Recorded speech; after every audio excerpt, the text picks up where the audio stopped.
My father looked me dead in the eye, exactly 3 months before my wedding, and said he couldn't walk me down the aisle. Why? Because my sister needed a luxury retreat in Bora Bora to cope with her latest breakup, and he just had to go with her.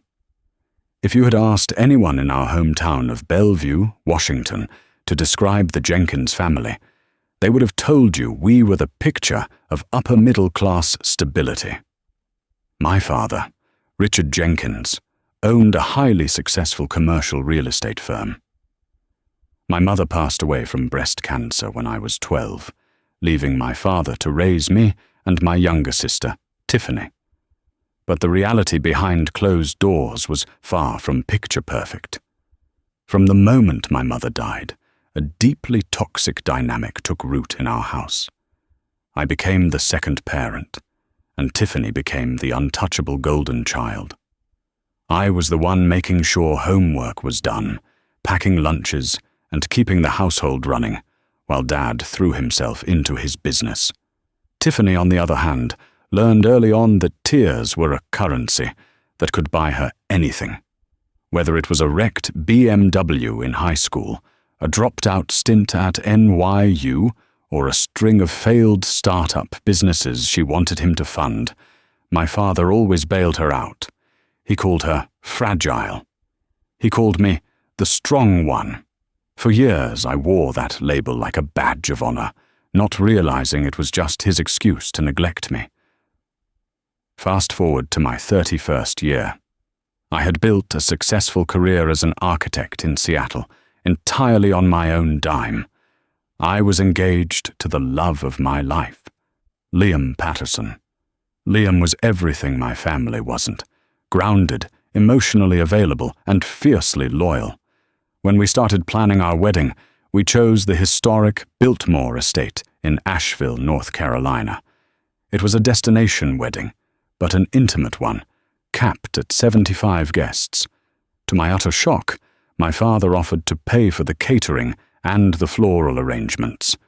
It was a staggering amount, roughly $28,000. "I want to do this, Samantha," he had told me over a rare Sunday brunch, sliding a beautifully embossed commitment card across the table. "I know I haven't always been there, but I'm going to walk you down the aisle, and I'm going to give you the wedding of your dreams." For a fleeting, foolish moment, I believed him. I finalized the contracts with the Biltmore and a high-end local florist, signing my own name, but operating under the assurance that the wire transfer from my dad was coming on September 1st. Then came mid-August. Tiffany, who was 28 at the time, was dating a guy named Trent. Trent was a junior executive at a tech firm, and after 8 months of dating, he caught Tiffany cheating on him with his own roommate. Trent didn't just dump her, he publicly humiliated her on social media, posting the receipts for all their mutual friends to see. Naturally, Tiffany had a complete meltdown. She moved back into my dad's sprawling Bellevue mansion, claiming she couldn't get out of bed, couldn't eat, and was suffering from severe trauma. 3 days later, my dad asked me to meet him for dinner at Ruth's Chris Steakhouse downtown.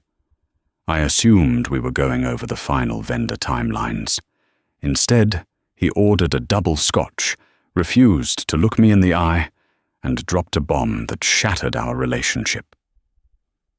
"Sam, I'm not going to be able to make the wedding," he said, his voice clipped, as if he were cancelling a golf tee time. I froze, my fork hovering over my plate. "What do you mean? The wedding is in November. Are you sick?" "It's Tiffany," he sighed, rubbing his temples. "She's in a really dark place right now. The therapist says she needs a complete reset, a change of scenery to heal from the abuse she's suffered." Abuse. She had cheated on her boyfriend. "Okay," I said slowly, trying to keep my heart rate down. "So, she's going somewhere for a few weeks? That's fine. I don't need her at the wedding if she's not up for it." "No, Samantha, you're not listening," he snapped, suddenly defensive. "She can't be alone. I'm taking her to the St. Regis Resort in Bora Bora. We leave on November 10th. We'll be gone for 3 weeks. I need to be there for her. November 14th. That was my wedding day. Dad, I whispered, the blood draining from my face. You're missing my wedding. The day you promised to walk me down the aisle, to take my sister on a luxury vacation because she got dumped. She didn't just get dumped. She is in a fragile mental state, he barked, drawing the attention of the tables around us. You have Liam. You have his family. You're strong, Sam. You always have been. Tiffany has no one but me right now. What about the vendors? I asked, my voice trembling as the financial reality crashed into the emotional betrayal. The catering bill is due in 2 weeks. You promised me $28,000. My father finally looked at me, and what I saw in his eyes wasn't guilt. It was annoyance. The trip to Bora Bora is incredibly expensive, Samantha. Overwater bungalows, first-class flights, daily spa treatments for her nerves. I had to reallocate those funds. I'm sure you and Liam can figure out a way to cover a party. You make good money. I didn't scream. I didn't cry. The sheer audacity of his betrayal triggered a cold, hard clarity within me. I stood up from the table, dropped a $50 bill for my untouched wine, and looked down at the man who was supposed to be my protector. Have a great trip, Richard, I said, my voice dead calm. But know this, if you get on that plane, you are no longer my father. Don't call me. Don't look for me. We are done. I walked out of the restaurant, stepping into the damp Seattle evening, and finally let the tears fall.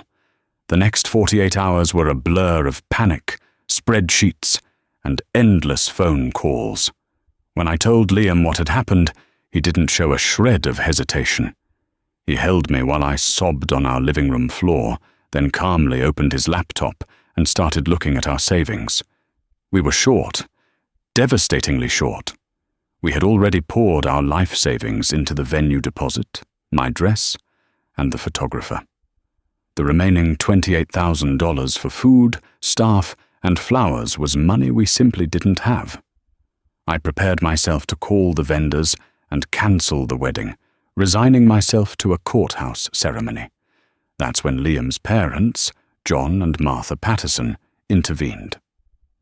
John was a retired high school principal, and Martha had been a pediatric nurse. They weren't wealthy by any means, living comfortably on their pensions in a modest home in Portland. When Liam told them what my father had done, Martha immediately drove up to Seattle. She sat me down at my kitchen table, took my hands, and slid a cashier's check across the wood. It was for $30,000. "Martha, no!" I gasped, pushing it back. "I can't take your retirement money. I absolutely will not do it." "Samantha," Martha said firmly, her eyes fierce and warm, "you are our daughter now. We have been saving this money for a rainy day, and frankly, honey, it's pouring. We aren't letting Richard Jenkins steal your joy. You cash this, you pay those vendors, and you walk down that aisle into our family." I wept in her arms for an hour. My father, a millionaire, had abandoned me for a vacation. My future in-laws, living on fixed incomes, had essentially emptied a massive chunk of their life savings to catch me when I fell. The drama in my family, however, was far from over. My Aunt Carol, my dad's older sister, caught wind of the situation and unleashed holy hell on him. She called him a spineless enabler and threatened to boycott the entire Jenkins side of the family. My dad's response? He blocked her number. He blocked my number. He went into full defense mode, convincing himself that he was a martyr saving his youngest daughter's life, and that I was simply a selfish bridezilla who didn't understand compassion. November 14th arrived. The air in Asheville was crisp, smelling of pine needles and fallen leaves. The Biltmore estate looked like a fairy tale castle rising out of the mist. As I stood in the bridal suite, wearing my ivory A-line gown, I looked at my reflection. I felt beautiful, but there was a hollow ache in my chest that no amount of tool could fix. The time came. The string quartet began playing softly. Normally, this is where the doors open and the bride takes her father's arm. Liam had offered to have his dad walk me down, but I declined. If my father didn't want the honor, I wasn't going to give it to a substitute. I was going to own my independence. The heavy oak doors swung open. I took a deep breath, lifted my chin, and walked down the aisle entirely alone. I looked at the faces of my friends, my Aunt Carol, who was weeping quietly in the second row, and finally, I locked eyes with Liam. Standing at the altar, looking at his unwavering smile, the ghost of my father vanished. The ceremony was perfect. It was a celebration of chosen family, of loyalty, and of a love that didn't come with manipulative conditions. But the universe has a funny way of twisting the knife. Later that evening, during the reception, I slipped away to the bridal suite to change into a lighter dress for dancing. I checked my phone, just out of a morbid, masochistic curiosity. There were no texts from my dad, not a single "thinking of you" or "congratulations." Instead, I opened Instagram. Tiffany's face filled the screen. She had posted a carousel of photos.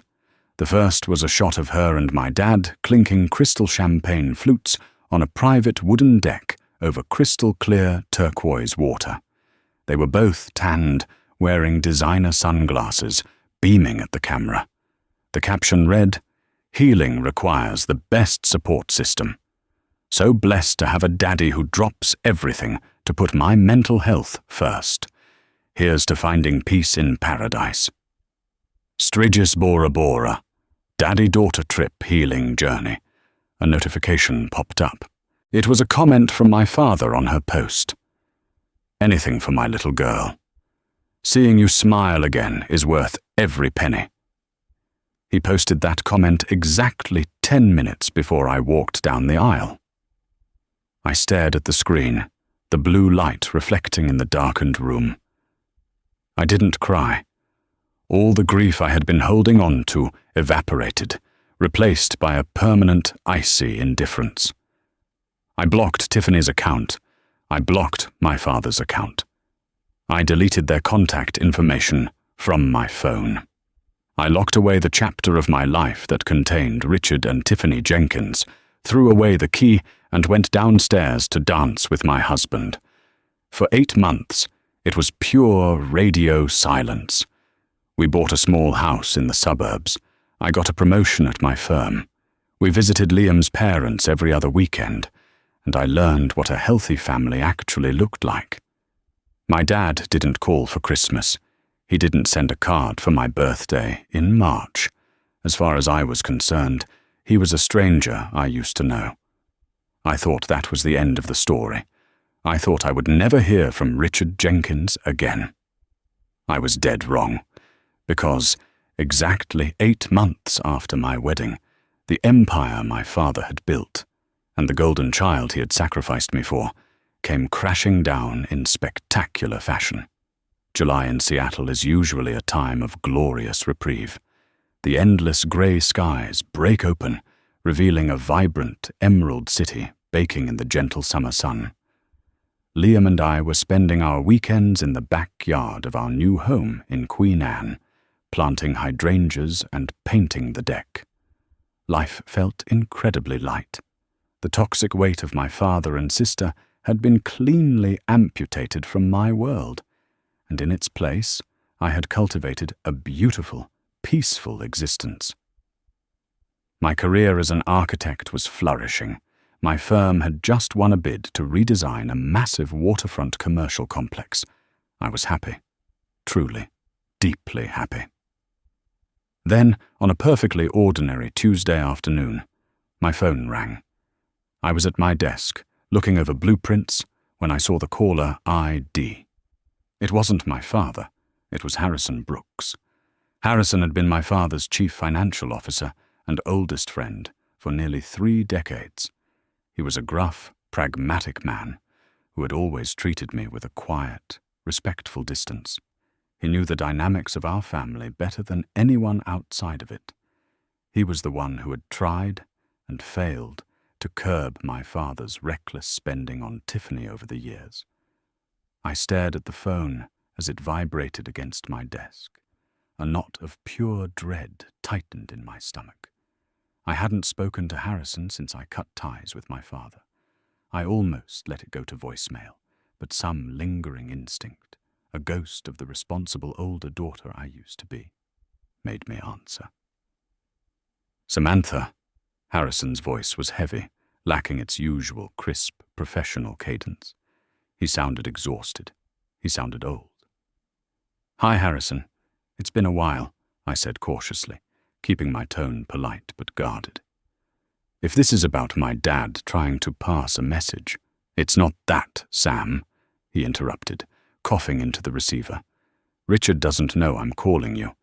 In fact, he'd probably fire me if he knew, though frankly, there isn't much left to fire me from." I set my pen down. The ambient noise of my bustling architectural office seemed to fade away. "What do you mean?" Harrison exhaled a long, shaky breath. "Apex Commercial Realty is going under, Samantha. It's over. The banks are calling in the loans. The IRS has flagged 3 years of aggressive write-offs. And as of this morning, Richard's personal assets have been frozen. He's going to lose the firm. He's going to lose the house in Bellevue. He is facing total, catastrophic bankruptcy." I sat in stunned silence. My father's firm was a titan in the Seattle real estate market. He had built it from the ground up. He was a millionaire many times over. The idea that his empire could simply collapse in 8 months was incomprehensible. "How?"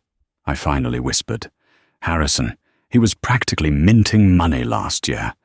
How does a multi-million-dollar commercial real estate firm just vanish?" "It didn't vanish," Harrison said bitterly. "It was bled dry, and I think you know exactly who was holding the scalpel." Tiffany. Over the next 45 minutes, Harrison laid out a story of financial recklessness that made the $28,000 he stole from my wedding look like pocket change. According to Harrison, the trip to Bora Bora hadn't magically cured Tiffany's trauma. Instead, while lounging in their overwater bungalow, Tiffany convinced my father that she had found her true calling. She was going to open a chain of elite, holistic, wellness and detox sanctuaries for high-net-worth individuals. She had no business plan, no background in wellness, and no management experience. But she had tears, and she had my father's ear. Upon returning to Seattle, my father bypassed Harrison and the firm's board entirely. He took out massive high-interest loans against his most valuable commercial properties to bankroll Tiffany's new venture, Aura Ascend. He leased a sprawling, ultra-expensive retail space in downtown Bellevue. He hired luxury interior designers. He gave Tiffany a corporate credit card with a $100,000 monthly limit. But the real fatal blow came in February. Tiffany started dating a man named Bradley. Bradley was a fast-talking crypto entrepreneur and venture capitalist from Los Angeles. Within weeks, Bradley had moved into Tiffany's luxury condo, which my father also paid for, and convinced her that Aura Ascend needed to integrate a proprietary cryptocurrency token to revolutionize the wellness space. "Your father was blinded," Harrison told me, his voice cracking with a mixture of anger and grief. "I begged him to let me look at Bradley's financials. I told him it was a Ponzi scheme. But Tiffany threw a tantrum, told Richard I was trying to sabotage her healing, and Richard threatened to have me removed from the board if I interfered. In March, my father wired $1.5 million of the firm's operating capital into Bradley's offshore crypto exchange to seed the project. By May, the crypto market experienced a severe crash. But that wasn't why the money disappeared. The money disappeared because Bradley disappeared. He wiped the digital wallets clean, abandoned the condo, and ghosted Tiffany. The cascading failure was immediate. Without the operating capital, my father missed the mortgage payments on the commercial properties he had leveraged. The lenders panicked and initiated foreclosure proceedings. When the firm's board found out about the unauthorized wire transfers, they ousted my father as CEO. The IRS, noticing the massive, chaotic movement of funds, launched a full-scale audit. "And where is Tiffany now?"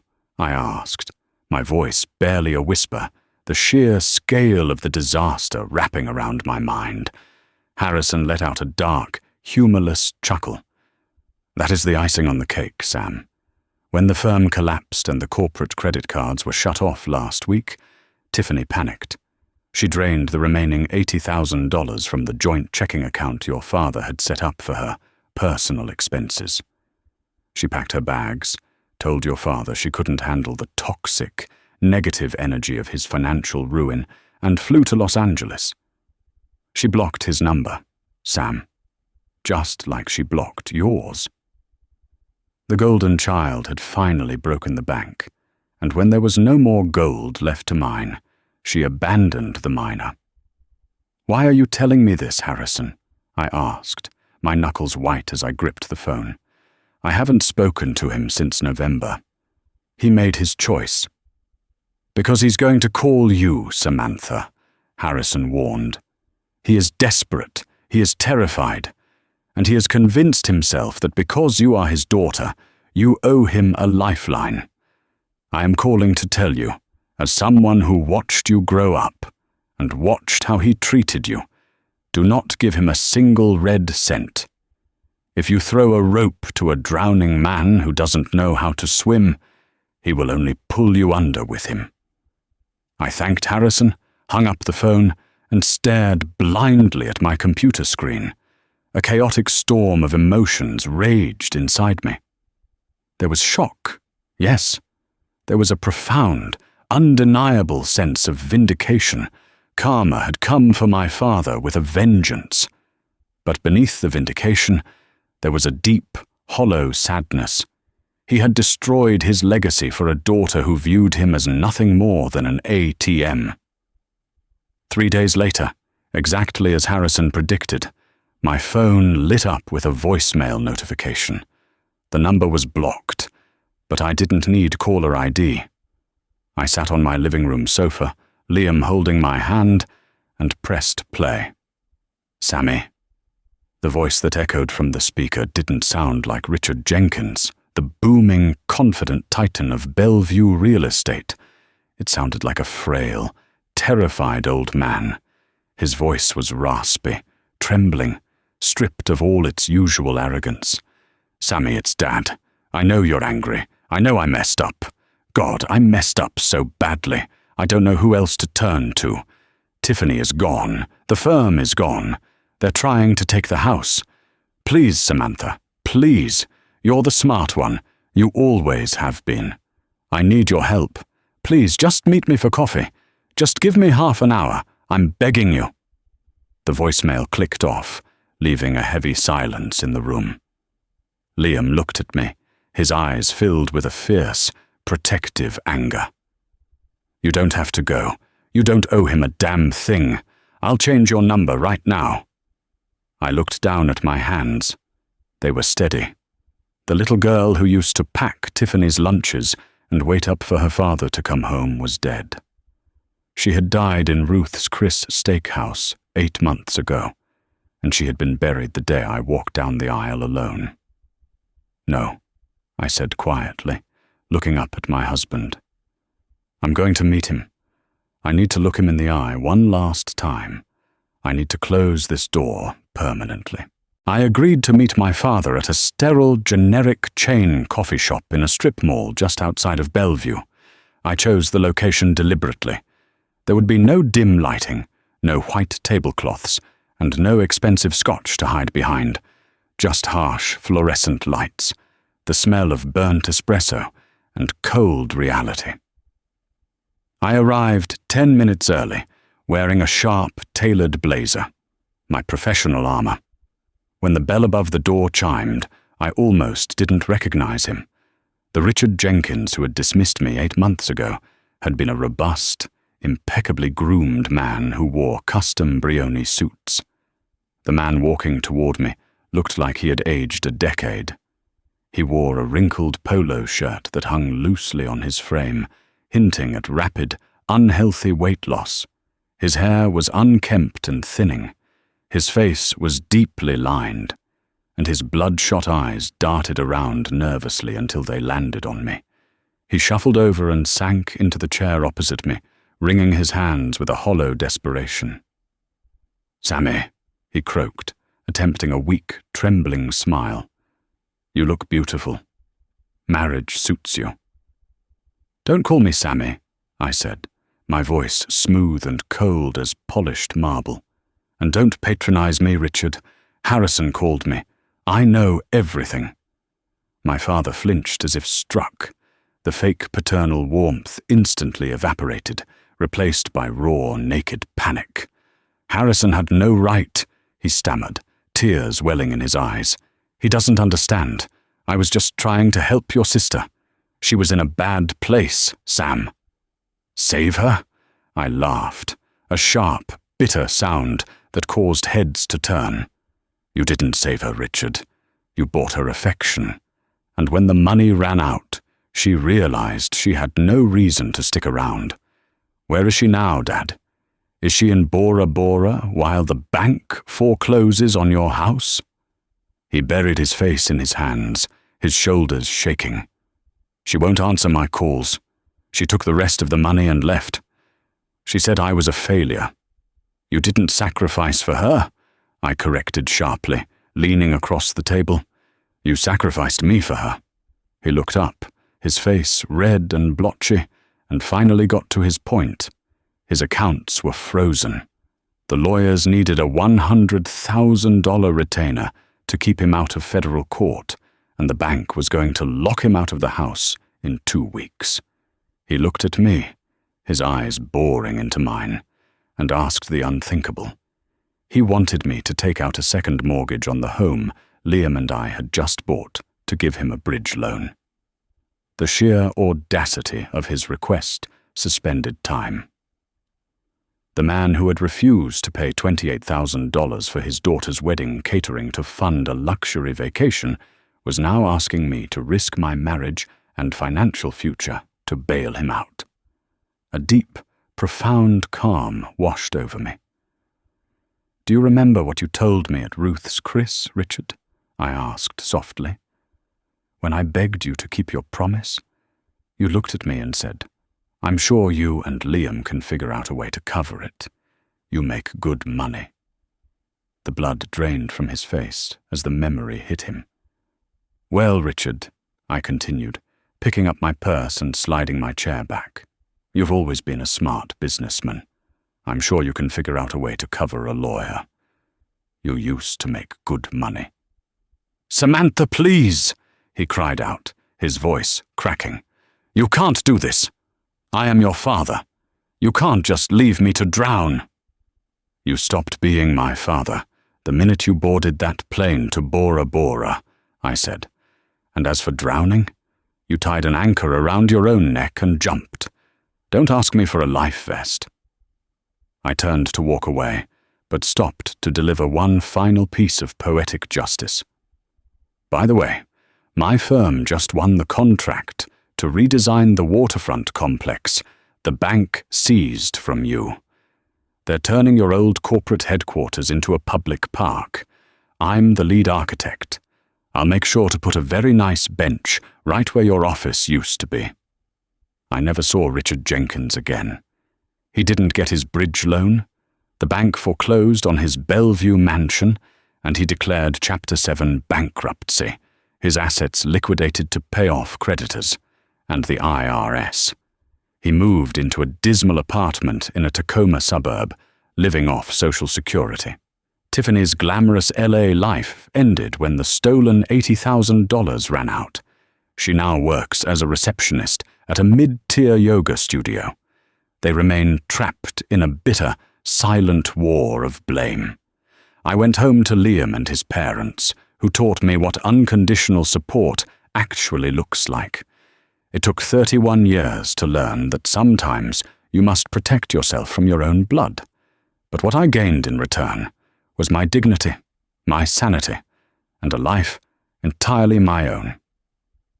In the end, my father's choices cost him everything: his fortune, his golden child, and his loyal daughter. I never gave him a dime, and he filed for bankruptcy that winter. I finally realized that family isn't defined by blood, but by who stands beside you when the storm hits. Liam, his parents, and our beautiful life are all the proof I need that I won.